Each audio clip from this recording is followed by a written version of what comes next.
Dans Itinéraire Bretagne, cette semaine, nous parlerons gastronomie, gastronomie bretonne. À ceux qui disent qu'il n'y en a pas, nous allons essayer de démontrer le contraire. Nous sommes dans le Finistère Nord, pays du Léon, berceau du kick à farce, sorte de pot-au-feu breton. Ici, la terre offre tous les ingrédients nécessaires à la fabrication d'un bon kick à farce.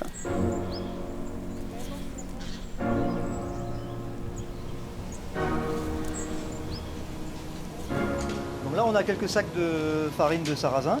Vous voyez, c'est une farine qui est quand même relativement affinée, mais c'est celle qui sert essentiellement à faire des galettes de sarrasin en restauration ou également le kick à farce. Le sarrasin ou le blé noir, c'est l'ingrédient essentiel du kick à farce. Le moulin de Siohan en fabrique 75 tonnes par an, une production en hausse. Il y a un engouement pour le sarrasin qui est effectif depuis pas mal d'années maintenant. Ouais. Bon, à votre avis, c'est lié au kick à farce ? C'est lié au kick à farce, mais c'est lié au kick à farce, du moins parce qu'on est dans le pays du kick à farce.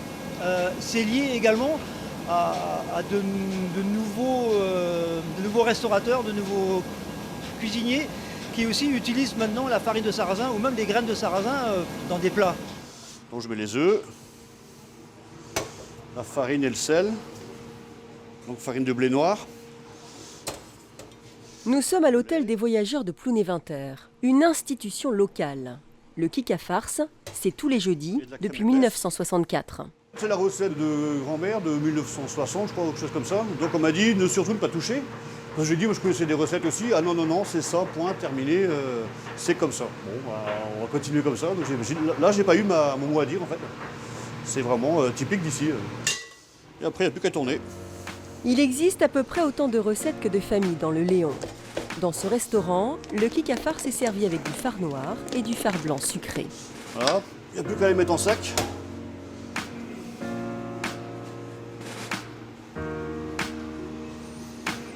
Les deux fards vont cuire dans ce sac pendant 3 heures.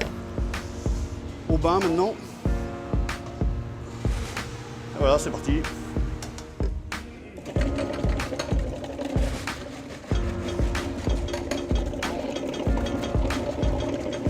Donc voilà, pour le lipic.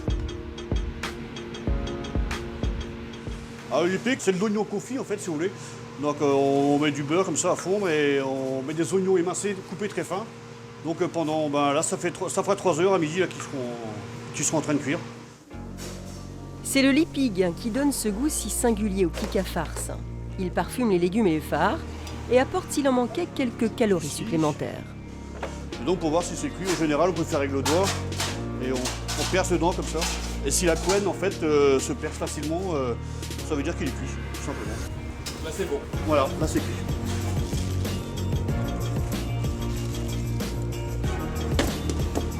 Le fard aussi est cuit. Reste la touche finale. Là, on brujune. Brujiner, c'est émietté en fait, contrairement au fard blanc qu'on laisserait en tranche. Et dans certains coins aussi, certains le laissent le fard noir en tranche également. Bon, ici c'est comme ça, on le brujine, on le met en sable en fait, ouais, on se moule. C'est là qu'on voit que le kick à farce est une affaire de spécialistes. Et la patronne en connaît un rayon. Moi, je le mange essentiellement, en fait. Voilà, j'aime bien quand c'est bien brujiné, mais quand il y a un petit peu de pouloute quand même dedans. Quand c'est pas trop fin, en fait. Et voilà. Merci, bon appétit. Ce jour-là, 160 clients viendront goûter le kick à farce de l'hôtel des voyageurs. Et après, il y a le kick à farce. Voilà. Pour 12,50 €, ils auront 2 entrées, un kick à farce, un dessert, des boissons à volonté et plus fin du tout. Alors tout le monde va manger le kick à farce après? Oui, ben voilà. C'est le jour. On est venu spécialement. Alors c'est kick à farce? Mon mari me disait toujours qu'étant gosse, il en prenait autant qu'il voulait, mais qu'il fallait qu'il mange tout. Kick à farce, spécialité bretonne. Non, je connais pas du tout, non. C'est pour ça d'ailleurs qu'on est venu ici aujourd'hui pour essayer.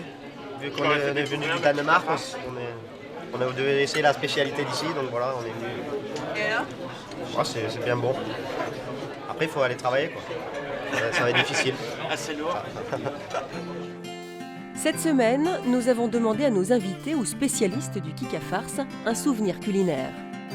C'est donc des pommes de terre que ma mère faisait, pommes de terre au beurre. Et en breton, ça se dit krichen en fait. Donc c'est collé au fond de la poêle. Et moi je me rappelle, gamin, à 4 ans, on me donnait la casserole, j'allais par terre gratter ça. Pendant que mes parents et mes sœurs mangeaient en fait sur la table. Donc voilà, il y a ça et je trouvais ça vachement bon. Et même mes filles maintenant qui ont 8 ans réclament ça aussi à leur grand-mère. Et puis il y a aussi certains souvenirs culinaires un petit peu plus modérés, je dirais. Par exemple avec la bouillie d'avoine que les grands-parents nous préparaient et qui nous faisaient manger. À 7-8 ans, on apprécie plutôt modérément ce genre de plat. On préfère autre chose, mais voilà, c'est des souvenirs qui nous lâchent plus après. Je dirais, on aurait eu autre chose, ça aurait peut-être été pas mal. Ah, c'est mon premier Kiga-Farce. Je partais pour l'Angleterre où je travaillais sur le premier bateau de la Brittany Ferries. Et il y avait une énorme tempête. Et le bateau n'a pas pu partir. On m'a invité dans une ferme à manger chez des amis et j'ai mangé un Kiga-Farce pour la première fois. Et ensuite, on est allé voir, le bateau a pu repartir et il y avait une tempête, mais quelque chose. Tout le monde était malade. Mais moi, j'étais lesté avec mon Kiga-Farce. Et je n'ai pas été malade du tout. Bien collé au plancher du bateau, rien du tout, grâce à ce Kiga-Farce. Et c'est pour ça qu'ensuite, j'ai consacré une partie de ma vie à rechercher ce que c'était que l'origine du Kiga-Farce. C'est la fin de cet itinéraire Bretagne consacré au Kiga-Farce, spécialité du Léon. Demain, nous parlerons dessert avec le phare breton.